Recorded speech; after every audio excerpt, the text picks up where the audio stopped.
नमस्कार दोस्तों। तो आज का वीडियो में बहुत ही एक अच्छा वैल्यूएबल वीडियो होगा, कंटेंट क्वालिटी कंटेंट वाला वीडियो होगा। आज का वीडियो का टॉपिक जो है things which matter to the patient. तो 6 मेन पॉइंट्स के बारे में डिस्कस करेंगे और पॉइंट्स के बाद एक बहुत ही इम्पोर्टेंट, बहुत ही काम का एक टिप दूँगा, जो कि मेरे हिसाब से ये सब चीज़ अगर फॉलो करेंगे, जानेंगे, थोड़ा यूज़ करेंगे, अंडरस्टैंड करेंगे, तो मेरे हिसाब से पेशेंट के साथ और बेटर इंटरेक्शन होगा आपका, कनेक्शन और भी अच्छा होगा। आपका अगर क्लिनिक होगा, ये सब जो चीज़ मैं बोल रहा हूँ अच्छे से अंडरस्टैंड करके ये सब अगर आप ये करेंगे, अप्लाई करेंगे, तो मेरे हिसाब से आपका पेशेंट के साथ और भी बॉन्डिंग ज़्यादा होगा, पेशेंट के साथ कनेक्शन ज़्यादा होगा, पेशेंट फ्लो इंक्रीज़ होगा, आपका कैश फ्लो इंक्रीज़ होगा, आपका जो क्लिनिक है बहुत अच्छे से रन करेंगे। तो क्या-क्या चीज़ है, बहुत ही छोटा-छोटा चीज़ है, लेकिन मेरे हिसाब से ये सब छोटा-छोटा चीज़ पेशेंट के लिए बहुत मैटर करते हैं। तो क्या-क्या चीज़ है, small small things which very important steps, कुछ-कुछ स्टेप्स के बारे में बोलूँगा, कुछ-कुछ attitudes towards patient from the clinician they expect, क्या-क्या चीज़ वो एक्सपेक्ट करते हैं। देन क्या-क्या बिहेवियर जो छोटा-छोटा बहुत ही छोटा-छोटा चीज़ है, एटॉमिक हैबिट्स का बुक आया था, वहाँ पे बहुत छोटा-छोटा चीज़ के बारे में डिस्कस किया था, जो कि बाद में जाके बहुत ग्रेटर इफेक्ट फैलता है। यहाँ पे भी कुछ क्लिनिक में, अगर क्लिनिक हो, हॉस्पिटल हो, डेंटल हॉस्पिटल में बहुत ही छोटा-छोटा, मैं मेरा 4-5 साल का एकेडमिक कोर्स में, बीडीएस कोर्स में ये सब चीज़ ऑब्ज़र्व किया हूँ।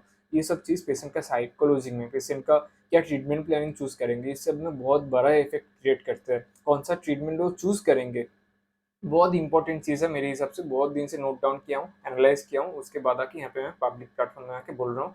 बल्कि ये वीडियो ज़्यादा दिन मैं नहीं रखूँगा, फ्री पब्लिक प्लेटफ़ॉर्म में बाद में जाके पेड कर दूँगा। तो पहले 6 क्या-क्या चीज़ है उसके बारे में डिस्कस करेंगे। First tips, how much carefully you are checking the oral cavity is very important. मैं बहुत सारा स्टूडेंट्स को देखा हूँ, बहुत सारे लोगों को देखा हूँ, पेशेंट आते ही पेशेंट को बोलते हैं चेयर में लेट जाओ, चेयर में बैठो। पढ़ने के बाद ऐसे ही माउथ मिरर प्रोब लेके किसी-किसी तरह बस ऐसे ही कैज़ुअली देख लेते हैं। लेकिन पेशेंट वो तो आते हैं चेकअप के लिए, लेकिन इस तरह मेरे हिसाब से देखना अच्छा नहीं होता। पेशेंट कुछ बोलता नहीं है, वो ट्रीटमेंट कराने आता है, ट्रीटमेंट के ऊपर फ़ोकस रहते हैं, लेकिन ये सब छोटा-छोटा चीज़ बहुत इफ़ेक्ट करते हैं। आप कैसे केयर कर रहे हैं पेशेंट का, कितना केयरफुली चेक कर रहे हैं, आप कितना कॉन्संट्रेट दे रहे हैं। पेशेंट का देखिए बहुत सारा प्रॉब्लम रहता है, फैमिली प्रॉब्लम रहता है, फाइनेंशियल प्रॉब्लम रहता है, फिजियोलॉजिकल, मेंटल बहुत सारा। उसके बाद जाके इंडिया में ओरल हेल्थ अवेयरनेस उतना नहीं है। उसके बाद जाके बहुत ज़्यादा प्रॉब्लम हुआ तो उसके बाद आके वो हॉस्पिटल में कोई कहाँ पे क्लिनिक में आते हैं। तो आप वो एक्सपेक्ट करते हैं जो क्लिनिशियन को दिखा रहा है, थोड़ा-सा केयर मिले उनको, केयर चाहिए उनको बस। अब बाकी का तो बाद में देखा जाएगा। फर्स्ट ट्रिप में अगर ये आप नहीं करेंगे, किसी-किसी तरह ऊपर-ऊपर तरह माउथ मिरर लेके ऐसे-ऐसे चीक को इटेक्ट किया, हाथ भी नहीं लगाया, इस टाइप का एक फीलिंग बहुत लोग बोलते हैं। पेशेंट को पास गया था, 5 मिनट भी नहीं देखा, हाथ भी नहीं लगाया। तो इस मेरे हिसाब से थोड़ा अच्छे से देखो, आराम से देखो, माउथ मिरर लो, थोड़ा अच्छे से। ये सब बहुत बड़ा एक चीज़ है, माउथ मिरर लेके अच्छे से आराम से देखना है। ऐसे-ऐसे, ऐसे-ऐसे नहीं, आराम से एक साइड टू एक साइड कहाँ पे क्या प्रॉब्लम है, ऐसे बोलते-बोलते जाना। ये सब चीज़ बहुत मेरे हिसाब से इम्पोर्टेंट है। हाउ वी आर होल्डिंग, कैसे आप होल्ड कर रहे हो माउथ मिरर को इनसाइड द ओरल कैविटी, कैसे आप टांग को टच कर रहे हो, चीक को कैसे रिट्रैक्ट कर रहे हो, कितना जोर से रिट्रैक्ट कर रहे हो, ये सब छोटा-छोटा चीज़ है, लेकिन मेरे हिसाब से बहुत इंपॉर्टेंट है। How we are holding, investigating the mouth mirror, everything inside the oral cavity, कैसे हैंडलिंग कर रहे हो इंस्ट्रूमेंट्स, बहुत कुछ मैटर करता है। पेशेंट बल्कि मैक्सिमम टाइम कुछ बोलता नहीं है, लेकिन वो माइंड से ऑटोमेटिक वो क्लियर हो जाता है। ये डेंटिस्ट कैसा है, क्लिनिशियन कैसा है, नेक्स्ट टाइम आएँगे कि नहीं आएँगे, ट्रीटमेंट प्लानिंग से करवाएँगे, वर्ड ऑफ माउथ कॉस किसी को रेफर करेंगे, नहीं करेंगे, बहुत सारा चीज़ इससे मैटर करता है। तो मेरे हिसाब से इस सब चीज़ में थोड़ा फोकस करना चाहिए। How much care you are giving, how smoothly you are running the mouth mirror probe inside the oral cavity, how smoothly you are checking. Second point, checking the TOP positive और negative. मेरे हिसाब से ये भी बहुत बड़ा एक problem है, मेरे हिसाब से एक पॉइंट आउट है जो कि डेंटल स्टूडेंट को समझना चाहिए, कोई भी टीचिंग हॉस्पिटल में। प्राइवेट क्लिनिक में मेरे हिसाब से क्लिनिशियन ये चीज़ आइडिया में रखता है, उतना करता नहीं है। एक चीज़ होता है, डेंटल कैरियर जब पाल तक पहुँचा जाता है एकदम इनर सरफेस तक, तब टीओपी पॉजिटिव हम लोग चेक करते हैं, थोड़ा वहाँ पे टच करके, ऐसे परकशन करके माउथ वियर या प्रोब से। पेशेंट को जितना पेन होता है उससे ज़्यादा पेन हो जाता है, तो उसको एग्रीड कर दिया जाता है। उसका चेक करने के लिए वो पाल तक इन्फेक्शन गया है कि नहीं, ये तो चेक करना चाहिए। पाल तक जाएगा तो आरसीटी क्लीन करना है, पाल तक नहीं जाएगा तो उसको फिल्म क्लीन करना है। मेरे हिसाब से टीओपी पॉजिटिव जो चेक करते हैं मैक्सिमम डेंटल स्टूडेंट्स, ऐसे-ऐसे बहुत ज़ोर-ज़ोर से चेक करते हैं, ऐसे यहाँ पे पेन हो रहा है, यहाँ पे पेन हो रहा है, नहीं। तो कहाँ पे ये मेरे हिसाब से थोड़ा चेंज करना चाहिए towards attitudes towards the patient. आराम से चेक करना है, मैं आपको चेक करने जा रहा हूँ, यहाँ पे पेन हो सकता है तो मुझको बोलना। इसी तरह पेशेंट को समझा के आराम से करना है। ऐसे ऐसे ऐसे करेंगे तो पेशेंट बहुत इरिटेट होगा। बल्कि बहुत सारे स्टूडेंट्स क्यों करते हैं, क्या साइकोलॉजी चलता है, इस सब के पीछे बहुत बड़ा एक साइकोलॉजिकल रीज़न है, वो आज की वीडियो में डिस्कस नहीं करेंगे। तो मेरे हिसाब से जब पेशेंट आप देख रहे हो, वो ही फर्स्ट प्रायोरिटी होना चाहिए और ये सब चीज़ आपको मेंटेन करना चाहिए। कैसे टीओपी पॉजिटिव चेक कर रहे हो, कितना स्मूथली आप ये सब काम कर रहे हो। Third point, how many times you are checking inside oral cavity.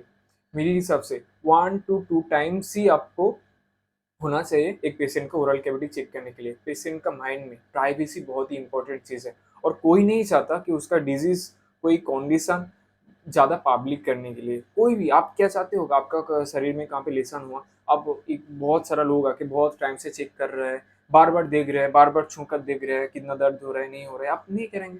Privacy आज के ज़माने में बहुत मैटर करते हैं, कॉन्फिडेंशियल जिसको बोलते हैं।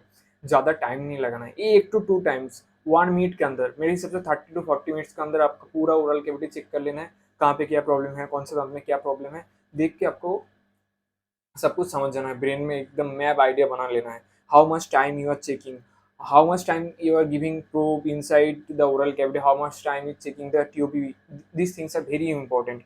how many peoples are around the patient, मेरी तरफ से बहुत ही इंपॉर्टेंट है। पेशेंट नहीं चाहते हैं कि उसके आसपास बहुत सारा अननेसेसरी लोग जुड़े, वो चाहते हैं जो मेरा ट्रीटमेंट करेगा, जो मेन डॉक्टर है वही बस चेक करे, मैं उसको बस ट्रीटमेंट से मतलब है।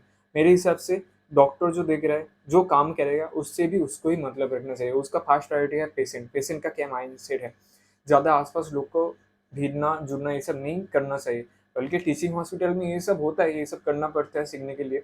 मेरे हिसाब से यहाँ पे एक रिस्ट्रिक्शन हो जाना चाहिए, पेशेंट के आसपास 2 to 3 people, max to max 3, इससे ज़्यादा आसपास नहीं रहना चाहिए। पेशेंट का साइकोलॉजी में बहुत बड़ा ये इफेक्ट फैलता है, क्योंकि वो नहीं चाहता उसका प्राइवेसी जो चीज़ है बहुत बड़ा इंपॉर्टेंट, हेल्थ प्राइवेसी, ये वो शेयर नहीं करना चाहता है। बल्कि बोलते नहीं है, लेकिन behind the psychology subconscious mind में ये सब फैक्टर बहुत मैटर करता है। तो मेरे हिसाब से ये सब चीज़ अगर कोई अगर हॉस्पिटल में फेस करेंगे, तो मेरे हिसाब से बाद में वो आएगा नहीं, वो क्लिनिक में जाएगा जहाँ पे उसका प्राइवेसी मेंटेन रहेगा, आराम से काम करेंगे, ज़्यादा कुछ हैरेसमेंट नहीं होगा, ज़्यादा कुछ आसपास भीड़ टीड़ नहीं होगा। कोई क्यों चाहेगा उसका हेल्थ लेसन के लिए बहुत भीड़ भी खड़ा करे, ठीक है। तो ये सब चीज़ बहुत मैटर करता है। 4 number points, how much hygienic level you are maintaining. बहुत मैं स्टूडेंट्स को देखा हूँ ऐसे ही mouth mirror, glove without gloves, mask, hip cap, बल्कि हर कोई यूज़ नहीं करना पड़ता है, हर टाइम यूज़ नहीं करना पड़ता है, लेकिन मेरी सबसे थोड़ा जब चेकअप कर रहे हो अच्छे से चेकअप करो।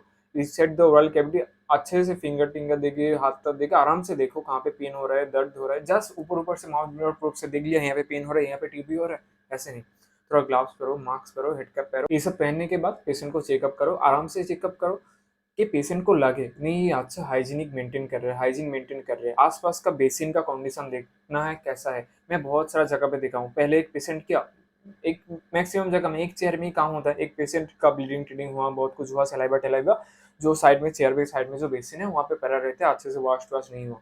पेशेंट आके जब आसपास बैठते हैं, चेयर में बैठते हैं, ये सब चीज़ पे ऊपर नजर जाते हैं, उसका ट्रे कैसा है, आसपास का बेसिन कैसा है, तो उसका gloves, mask, head cap, hygienic level कैसे है, हाइजीनिक कॉन्शियस कैसे है। डॉक्टर अगर उतना हाइजीनिक कॉन्शियस नहीं है, उसका अगर इतना एजुकेशन नहीं है, तो पेशेंट को कैसे एडमिट करेंगे। सब ये सब चीज़ कोई पेशेंट आके आपको बोलेगा नहीं, आपको खुद को समझना है। मैं ये सब चीज़ पेशेंट के आंखों में देखा हूँ, समझा हूँ, लिस्ट आउट किया हूँ, उसके बाद आके ये सब बोल रहा हूँ। ये फ्री में देने वाला ज्ञान नहीं है आपको, बल्कि लगेगा ये तो नॉर्मल चीज़ है, लेकिन कौन बोलते हैं ये सब बात। कुछ दिन बाद ये मैं पेड वीडियोस में डाल दूंगा, बहुत कम टाइम के लिए रहेगा, बहुत ही अच्छा अच्छा छोटा छोटा टिप्स, लेकिन बहुत ही इंपॉर्टेंट टिप्स है। ये सब टिप्स अगर फॉलो करोगे, बाकी आसपास का क्लिनिशियन के अलावा कोई कंपटीशन ही नहीं रहेगा, आप सबसे अलग सबसे ऊपर में चले जाओगे। छोटे छोटे जो टिप्स मैं बोल रहा हूँ, तो ग्लास, मास्क, हेड कैप, आसपास का जो बेसिन साफ करके रखना है हर एक पेशेंट के टाइम में। ट्रे जो है उस जगह को अच्छे से साफ करना रहेगा जहाँ पे इंस्ट्रूमेंट्स रह रहे हैं, इंस्ट्रूमेंट स्टेराइल हो जाना चाहिए। पेशेंट को सब कुछ समझ में आ रहा है, कैसे हो रहा है कैसे नहीं हो रहा है, सब कुछ देख रहा है, सब कुछ एनालाइज करते हैं, ठीक है। चेयर सेट अच्छे से साफ होना चाहिए। 5 number points, how we are discussing talking about the cause of the disease और द प्रॉब्लम। पेशेंट जो आया है कोई भी डिजीज के लिए, बहुत पेन में आया है, कोई भी प्रॉब्लम लेके आया है, वो आप समझे, आपका जो भी नॉलेज है, एडुकेशन है, उसकी बेसिस पे मेरे हिसाब से पेशेंट को आप कैसे समझा रहे हैं, कैसे बात कर रहे हो, उसके साथ कैसे बोल रहे हैं। जैसे आप देखने के बाद बोला उसके एटियोलॉजी क्या क्या कारण से हो सकते हैं, क्या क्या clinical features, science and symptoms है, थोड़ा पेशेंट से जाना, थोड़ा आप बोला ये हो रहा है क्या, ये होने का चांस हो सकता है, उसका ट्रीटमेंट प्लानिंग क्या क्या ऑप्शंस है, क्या क्या हो सकता है, मैनेजमेंट क्या है, और जो जो ट्रीटमेंट करेंगे ट्रीटमेंट का कॉस्ट क्या है, और बाद में जाके प्रोग्नोसिस क्या है, और बैड कैसे रहेगा वो ट्रीटमेंट। इस सब के बारे में मेरे हिसाब से पेशेंट को मैक्सिमम कोई अच्छे से नहीं समझाता है। मेरे हिसाब से इस सब के चीज़ के बारे में पेशेंट को एकदम अच्छे से बोलना है, ये कारण है आपका जो प्रॉब्लम हुआ है, ये कारण के लिए वो हुआ है, ये चीज़ आपको दिखा जा सकता है, बाद में जाके ये प्रॉब्लम हो सकता है, ये ट्रीटमेंट प्लान आपका ऑप्शन है ये बजट के अंदर, और बाद में जाके ऐसे या प्रोग्नोसिस हो सकते हैं जो जो मैं ट्रीटमेंट करूंगा। इस सब के बारे में कोई बोलता नहीं है, मेरे हिसाब से अच्छे से बोलना चाहिए। इंटरेक्टिव कुछ मॉडल्स रहना चाहिए जहाँ पे आप बोलेंगे ये टाइप का ट्रीटमेंट कर सकते हैं, कुछ वीडियोस रहेगा, कोई नहीं करता है मैक्सिमम जगह। ये छोटा छोटा चीज़ अगर चेक कर लोगे ना, सबसे अलग कंपटीशन पूरा अलग ही आपका लेवल हो जाएगा मेरे हिसाब से। Then 6 number point, your every task your every steps counts by the patient. हर एक चीज पेशेंट ऑब्जर्व करते हैं, एनालाइज करते हैं। मेरे हिसाब से पेशेंट जो आते हैं बहुत स्मार्ट है, कुछ बोलता नहीं है अपने उतना। मेरे हिसाब से 90% 99% पेशेंट कुछ डॉक्टर के सामने थोड़ा बहुत रिस्पेक्ट करते हैं, थोड़ा बहुत उनका ये करते हैं, आदर करते हैं, लेकिन सब कुछ एनालाइज करते हैं अपने माइंड सेट में, साइकोलॉजी बिहाइंड द साइकोलॉजी, सब कुछ सबकॉन्शियस माइंड में सब कुछ ट्रिक कर देता है। Every steps count, they observe everything, they are very much so. Be genuine, be authentic. जो भी ट्रीटमेंट कर रहे हो उसका प्राइस कैसा है, ट्रीटमेंट प्लानिंग कैसा है, प्रोग्नोसिस क्या है, सब कुछ आपको सच बोलना चाहिए। कहाँ पर भी एक इधर उधर हुआ, आपको सेल्फ डाउट हुआ, कुछ बोलेंगे तुरंत पकड़ लेगा। जितना आपका ट्रीटमेंट नहीं हो रहा है उसके ज़्यादा का ट्रीटमेंट कॉस्ट हो रहा है। आपका बोलने का टोन से, आपका आई का लैंग्वेज, आपके लिप का लैंग्वेज, सब कुछ, हैंड लैंग्वेज, बॉडी लैंग्वेज से पेशेंट समझ जाएगा आप कितना बड़ा चढ़ा के बोल रहे हैं कि कम करके बोल रहे हैं, क्या वो जो ट्रीटमेंट कर रहे हैं वो अच्छा होगा कि खराब होगा, सब कुछ पेशेंट समझ जाते हैं। तो बी ऑथेंटिक मेरे हिसाब से होना चाहिए पेशेंट के सामने, एटलीस्ट इस सब के बारे में। बी जेन्युइन, जो हो रहा है कैसा ट्रीटमेंट होगा, कितना दिन उसका स्टेबिलिटी रह सकता है, कितना दिन अच्छा रहेगा, कितना दिन बाद जगह खराब हो सकता है, कितना असली ट्रीटमेंट कॉस्ट है, इस सब के बारे में पेशेंट को एकदम क्लियर करके बोलना है। नहीं तो बाद में जगह कुछ प्रॉब्लम होगा तो आप ही विपद में पड़ेंगे। पेशेंट आके पूछेगा मुझको तो इस सब के बारे में बोला नहीं था, ये प्रॉब्लम हुआ। तो एकदम अच्छे से जेन्युइन ऑथेंटिक हिसाब से आपको सब कुछ बोल देना चाहिए।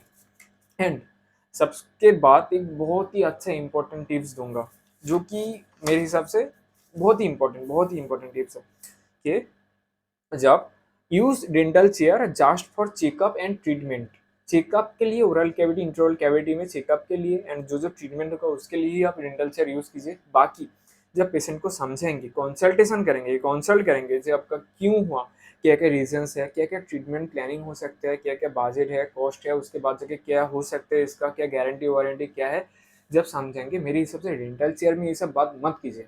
वहाँ से एक अलग सेपरेट जगह जहाँ पे आपका चेयर टेबल, पेशेंट का अच्छे से chair table, wooden chair table अच्छे से सेटअप रहेगा।